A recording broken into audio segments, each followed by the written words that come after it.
blue side in general, especially in this particular series. No, just this whole week, blue side has just been so strong. All wins this series has come through blue side. Rebellion currently are sitting on that, so they have the prio on the Barats. Bigatron, have they ever picked up a chip? Bigatron? Ever? Yeah. I will check. The answer should be no. No. He has not picked up the chip. That's interesting because Ray's Boy was one of the dudes before the after the patch who basically went on an interview saying, chip is busted. And you can even use it in the jungle. That's how broken he is. And so far, no chip picked for Bigatron, not at all. Mathilda, though, will still come through with a Fredrin. So you're saying Ray's Boy might be playing some mind games here, telling everyone to go for chip, go for chip. And it's like, no, John, Hanky, don't play that, don't play that. Yeah. Or it's an ace up their sleeve that they have not shown yet. Waiting for playoffs, perhaps. Exactly. Why would you show all your cards when you don't even need to? That's a fair point. They've already secured up brackets and playoffs, something that not a lot of teams have as a flex right now. You know? It's okay. We'll give it to you. They've been performing really well. Hey, come on to me. I don't know. Why did I think that? Interesting. Paquito gets picked up by Rebellion. They have one more hero to pick up. Will it be the chip? Will they let it go? I think it should. It's gonna be chip. No. Valentina. Keys is I believe he plays Valentina quite a bit. We've seen him on this hero. But in this series, I don't think we have so far. For who? For Keys. Oh wait, so it's Sway Low. Wrong guy. I'm like, They were United? what? Wow. Sway Low, I mean. You've been really Arashi. loving the Dewa United players, man. Dixon, Games now Max. Kays. Okay. My mistake. Games Max. But yes, Sway Low. With that flexibility, being able to bring fighters into the mid lane, Valentina can have the same kind of impact. Ooh. But already with E Roger, that can still be kind of flexed around. Can they be flexed? The Fredrin is already picked up, right? Can be flexed. Then Fredrin XP? Something like that. So Rizzo hasn't picked it up, I hate it. but we've I seen hate it. Fredrin XP. We know. You said it season after season after season. 3 seasons now, bro. But it's still a flex, and it's possible, but it's not as value as if you'd see Sorizo on an X board, let's say, but it got banished. So. There's that saying. If Fredrin doesn't have any haters, then I am not alive anymore. Because Who said that? No, I mean that's just a meme, you know? Oh. It's like usually if Fredrin has one hater, that's me. If Fredrin has no haters, Then I'm dead? I'm gone, yeah. Oh. Fredrin XP, not just Fredrin. I actually really like Fredrin. Yeah, Mirko's a notorious jungle Fredrin player. Now, for Cars and Sorizo though, Paquito and Xborg is generally what shows up.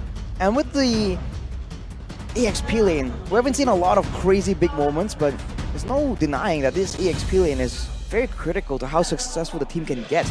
I mean, if earlier in Game 2, Sorizo fell too far behind, that game was also going to be lost because you can't just win when you have damage. Sometimes you need that front line to be online as well. TBH, to be honest, they can Yes, you're Never saying. mind. Never mind. You were a bit too honest there, because Bigatron read through your honesty, banned out Franco. Because I saw the Vexana ban and I was like, they could still go for Franco. They can still go for pickoff. But Bigatron's like, nope. Franco's gone. If they want to go for pickup, the Kaja is still a hero that we can see from Rebellion, though there should be a lot of cancel here with the Circling Eagle, with the Fredrin as well. Not to cancel the Divine Judgment, but to cancel the maneuverability of Kaja after Divine Judgment so he doesn't move. Just to stop your teammate from dragged away into the depths. For Rebellion though, one more ban. I feel like it has to be, from the looks of it, targeted towards Moreno. I think they're targeting a lot of the team fight heavy kind of style. If they want to go for sneaky moves in the jungle though, the Novaria is something that Moreno is good at. It's gonna be Terizla banned away though. Terizla taken out now. Bigatron Alpha. No Xborg, no Terizla. Those are the two best picks probably in this position right now up against the Barats. Some setup.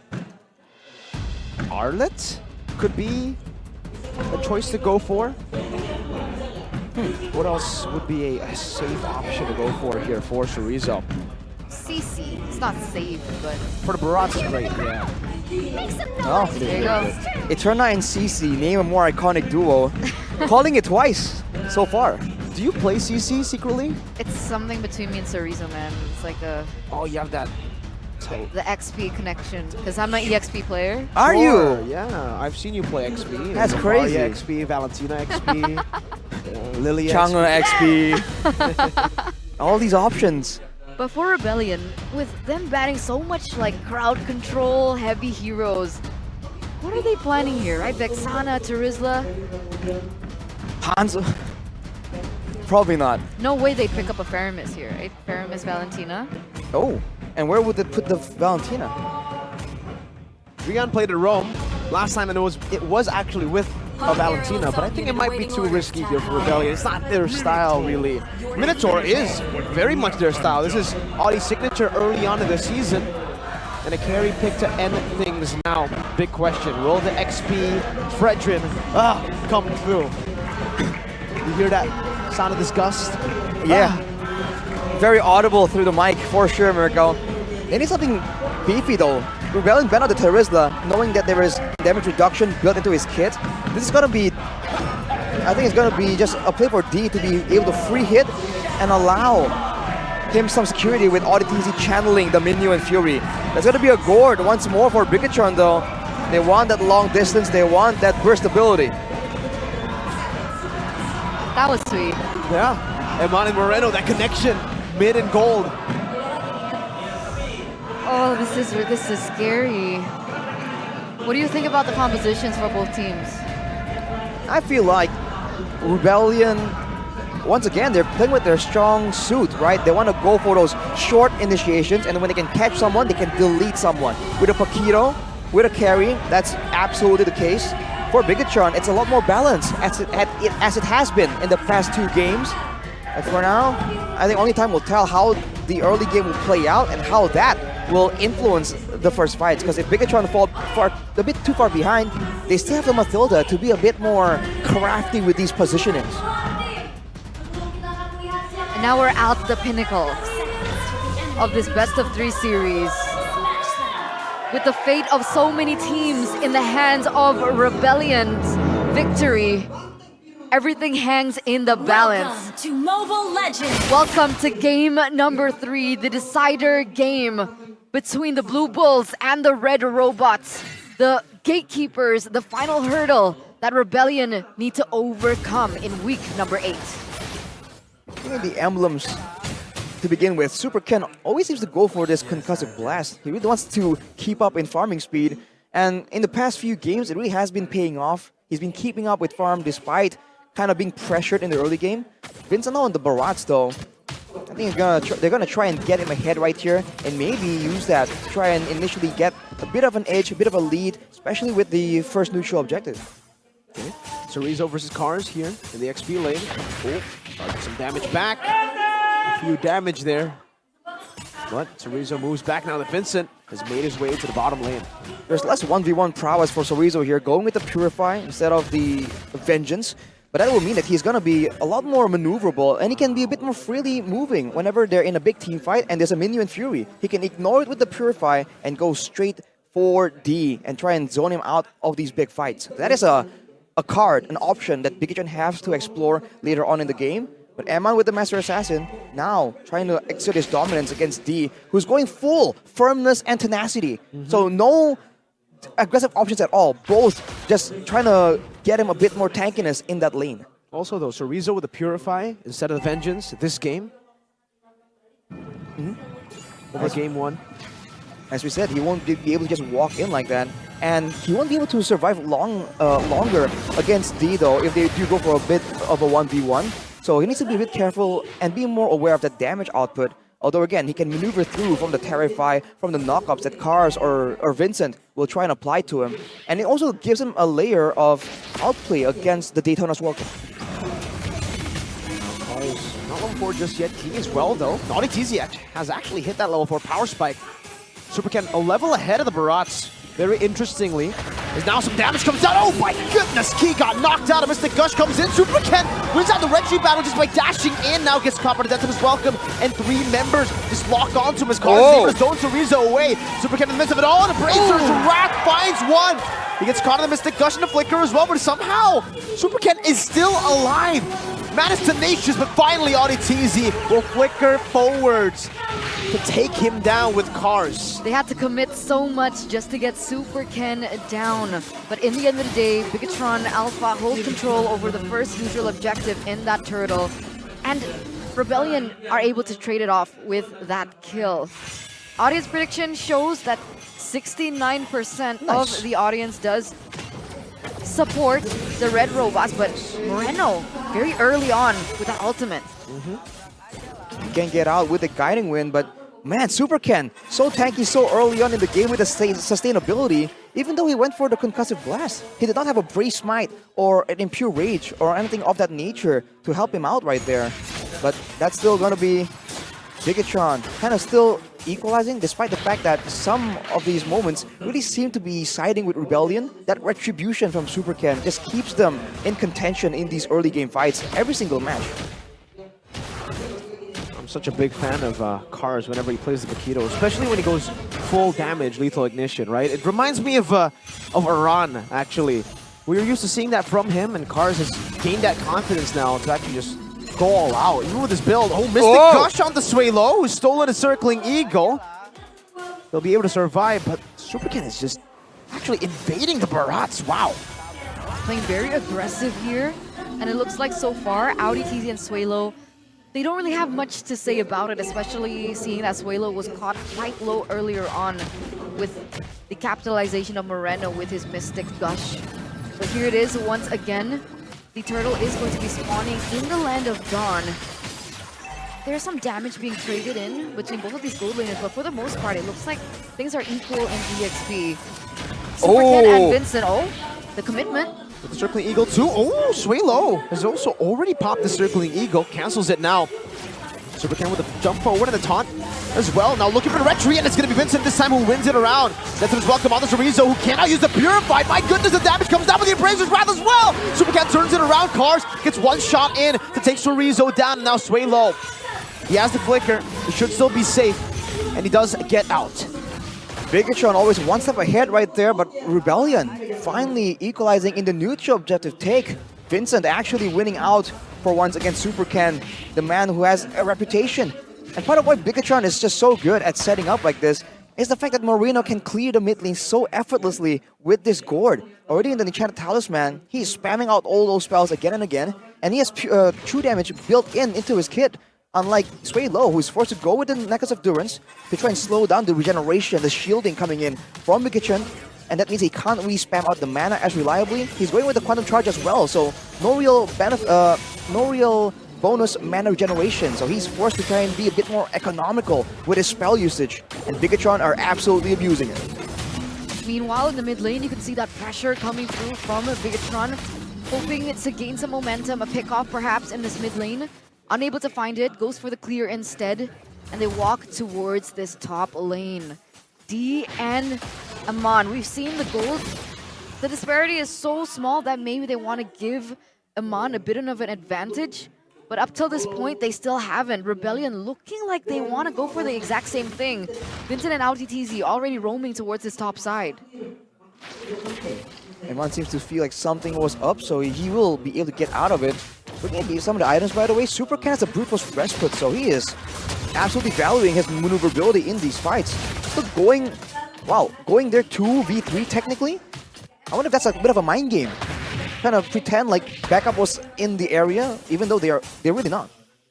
So Rizzo's behind in that lane just because of the Purify? Is that the reason? Cars is 3-0. He's so low! Oh, all in earlier, and Bigatron tried to trade it with an all-in the mid lane, but yes, Chorizo will be the one forced to recall for now, and Super Ken will probably have to reset this turtle. But Bigatron still setting up for it as much as possible. I think their main tool to use here is Moreno, but he's going to be busy clearing in the bottom side. So Super Ken alone right here as Cars looks for an opportunity. A jump as well, but the guiding win actually gets Super Ken out. And now the retreat battle comes in, and Super Ken wins it. Goes in for the taunt onto Vincent, who might just have to use it after this welcome now as he gets tied down by Chorizo. And Chorizo goes in with the help of the taunt from Super Ken 2.